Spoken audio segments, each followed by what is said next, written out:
So most awaited Avatar 3 release అయిందండి. ఇప్పుడే cinema చూసి మీ ముందుకు వచ్చాను. సో అవతార్ సినిమాకి మనం రేటింగ్ ఇవ్వగలమా? నాకు తెలిసి ఇవ్వలేం, ఎందుకంటే ఫుల్ రివ్యూ చూడండి. So welcome to my channel.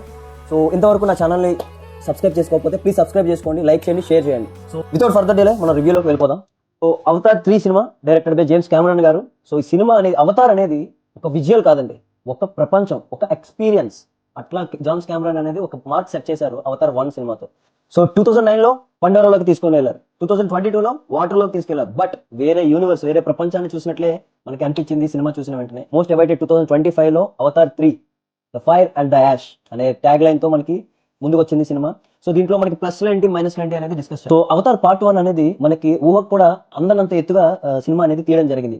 ఆ 3D విజువల్స్ కానివ్వండి, ఆ నావీస్ కల్చర్ కానివ్వండి, అట్లానే మనకి పండోరా యూజ్ చేసిన విధానం కానివ్వండి, అసలు ఊహించలేనంత విధంగా సినిమా అనేది జేమ్స్ కెమెరాన్ అద్భుతంగా ఆవిష్కరించారు. సో ఎక్స్పెక్టేషన్స్ తో అవతార్ 2 మూవీ కూడా మనం వెళ్ళడం జరిగింది. అవతార్ 2 వాటర్ సీక్వెన్సెస్ లో same kind of visuals, same kind of ఇది ఉండడం, స్టోరీ కొంచెం బ్యాక్ డ్రాప్ డిలేగా ఉండడం, స్లో నెరేషన్ ఉండడం, డ్రామా అనేది కాస్త ఎక్కువ అవడం వల్ల కాస్త ఎక్స్పెక్టేషన్ తక్కువ అయింది. బట్ విజువల్ వండర్ గానే మనం చాలా మంది చెప్పారు, మనందరం చూసాం, ఎంజాయ్ చేసాం మూవీ. సో అవతార్ 3కి వచ్చేసరికి సేమ్ ఫార్ములా, విజువల్ వండర్ లాగే ఉంది.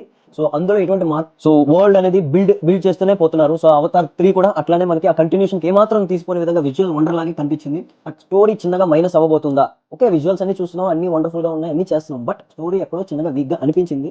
సో పార్ట్ 1 లో వచ్చేసి మనకి మ్యాన్ వర్సెస్ నేచర్ అనేది మనకి తీయడం జరిగింది సినిమాని. సో చాలా వరకు విజువల్ వండర్ గా ఉండడం వల్ల అసలు సినిమాలో వేరే యూనివర్స్ కూడా వెళ్ళిపోయామా అన్న విధంగా పార్ట్ 1 అనేది తీయడం జరిగింది.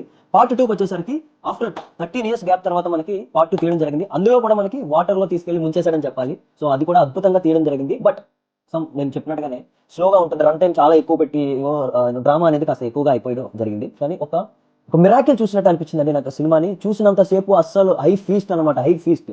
ఎందుకంటే నేను ఒక 3D తెలుగులో 3Dలో చూడడం జరిగిందండి. సో కిడ్స్ కానీ ఫ్యామిలీస్ కానీ చాలా బాగా ఎంజాయ్ చేస్తారు సినిమాని. ఏ విధంగా మనం అవతార్ అనేది మన ఎక్స్పెక్టేషన్స్ ఉన్నదో దాన్ని అయితే రీచ్ చేయగలిగింది. పార్ట్ 1 నుంచి పార్ట్ 2 ఉంటుంది అనుకున్నారు, బట్ పార్ట్ 2లో కాస్త రన్ టైం 3 కూడా సేమ్ కైండ్ ఆఫ్ ఇది జేమ్స్ కెమెరాన్ గారు కంటిన్యూ చేశారు. సింపుల్ స్టోరీ లైన్, దాన్ని ఏ విధంగా విజువల్లీ హైలైట్ అయ్యే విధంగా ఏ విధంగా మనకు చూపించాలని ట్రై చేశారో ఆ విధంగానే ఉంది. చాలా డిఫికల్ట్ టాస్క్ ఇది, ఎందుకంటే ఒక సింపుల్ స్టోరీని మనకు ఒక ఎగ్జైట్మెంట్, ఒక షాకింగ్ ట్విస్ట్, సో అట్లనే ఒక డ్రామాతో పండించడం అనేది చాలా కష్టం. బట్ జేమ్స్ కెమెరాన్ గారు always will give his best అనమాట. ఎందుకంటే ఇది ఒక నేటివిటీ, ఒక స్టేట్ ఆర్ ఒక కంట్రీకి రీచ్ అయ్యే సినిమా కాదు. ఇది వరల్డ్ వైడ్ గా జనాలు ప్రతి ఒక్కరు కూడా కనెక్ట్ చేసుకుంటారు. సో అందుకనే ఇది పాన్ వరల్డ్ మూవీ అయింది. సో పాన్ వరల్డ్ మూవీకి మనం రివ్యూస్ ఇవ్వగలమా? ఇవ్వలేం. సో ఆబ్వియస్ గా మనకి ఇప్పుడు బాహుబలి, కేజీఎఫ్ ఇట్లాంటి ఎగ్జాంపుల్స్ తీసుకున్నట్లయితే విజువల్ గా వండర్ఫుల్ గా ఉంటాయి, అట్లనే ఎమోషన్ పడుతుంది, డ్రామా పడుతుంది. బట్ వేరే దీంట్లో స్టోరీ కాస్త తక్కువ పడింది. స్టోరీ అనేది మనకు అనుకున్నంత లేకపోవడం వల్ల సింపుల్ స్టోరీనే మనకి విజువల్లీ ఓకే చూస్తున్నాం మనం అందరం. ఇప్పుడు 2022 నుంచి ఇప్పుడు 2025 కూడా చాలా డిఫరెన్సెస్ అనేవి మనకు వచ్చేసాయి. ఇప్పుడు ఆర్టిఫిషియల్ ఇంటెలిజెన్స్ యూస్ చేస్తున్నాం, అట్లానే చాలా టెక్నాలజీస్ అనేవి డెవలప్ అవ్వడం జరిగింది. సో ఇందులో కూడా మనకి విజువల్లీ వండర్ గానే అనిపిస్తుంది. 3D గ్లాసెస్ లో 3Dలో చూస్తే మూవీ అదిరిపోయింది.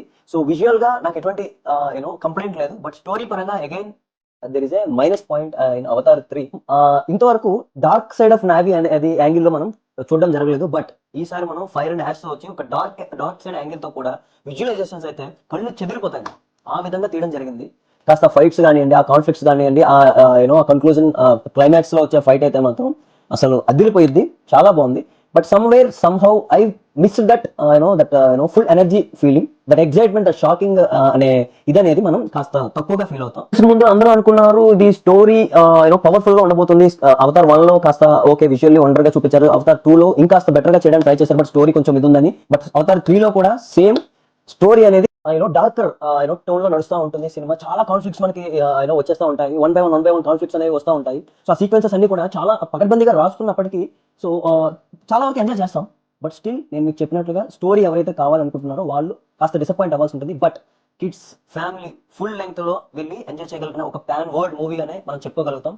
3లో విజువల్స్ కోసం కాకుండా స్టోరీ ఎవల్యూషన్ ఏ విధంగా ఉండబోతుంది, నెక్స్ట్ ఇంకేం పార్ట్స్ వస్తున్నాయి, వరల్డ్ బిల్డింగ్ ఏ విధంగా జరగబోతుంది అన్న ఉద్దేశంతో వచ్చిన ప్రేక్షకుడు అయితే ఎక్స్పెక్టేషన్స్ అయితే రీచ్ చేయగలిగారు జేమ్స్ కెమెరాన్ గారు. బట్ స్టిల్ ఆ నెక్స్ట్ పార్టీకి అయినా కానీ నేనైతే స్పాయిలర్ ఇవ్వదలుచుకోలేదు, ఇవ్వను కూడా. సో మీ అందరూ కూడా వెళ్ళి థియేటర్లో వెళ్ళి మూవీని ఎంజాయ్ చేయండి. 3Dలో చూడండి. ఇఫ్ ఇన్ కేస్ ఐమాక్స్ ఎక్కడైనా ఉన్నా కానీ ఐమాక్స్ స్క్రీన్స్ ట్రై చేయండి. అట్లీస్ట్ 3Dలో అనేది మనం మూవీ చూస్తే ఆ ఫీల్ అనేది మనం మిస్ అవ్వకుండా ఉంటాం. సో రేటింగ్ ఇవ్వగలమా అన్న క్వశ్చన్కి నేనైతే so as a pan world movie మనం రేటింగ్ ఇవ్వలేం, బట్ స్టిల్ నేనైతే 5 స్టార్స్ కి 3.5 స్టార్స్ అయితే ఇవ్వగలుగుతున్నాను. ఎందుకంటే విజువల్ గా ఒక వండర్ఫుల్ మూవీ మళ్ళీ చూశాను. ఇంతకు ముందు చూసిన సినిమాల కన్నా the better quality of production house the quality of movie, అట్లానే ప్రొడక్షన్ వాల్యూస్ కూడా చాలా బాగున్నాయి. పార్ట్ 1 బెస్టా, పార్ట్ 2 బెస్టా, పార్ట్ 3 బెస్టా అంటే నాకు అల్టిమేట్లీ పార్ట్ 1 బెస్ట్ అని చెప్తాను. So followed by part 3 and then followed by part 2. This is my review of the cinema. So ఇంతవరకు వీడియో చూసి సబ్స్క్రైబ్ చేయకపోతే ప్లీజ్ సబ్స్క్రైబ్. వీడియో చూస్తున్నారు కానీ సబ్స్క్రైబ్ చేయడం లేదు. సో లైక్ చేయండి, సబ్స్క్రైబ్ చేయండి, షేర్ చేయండి. సో ఇలాంటి మరిన్ని రివ్యూస్తో మీ ముందుకు మళ్ళీ వస్తాం. Until then bye.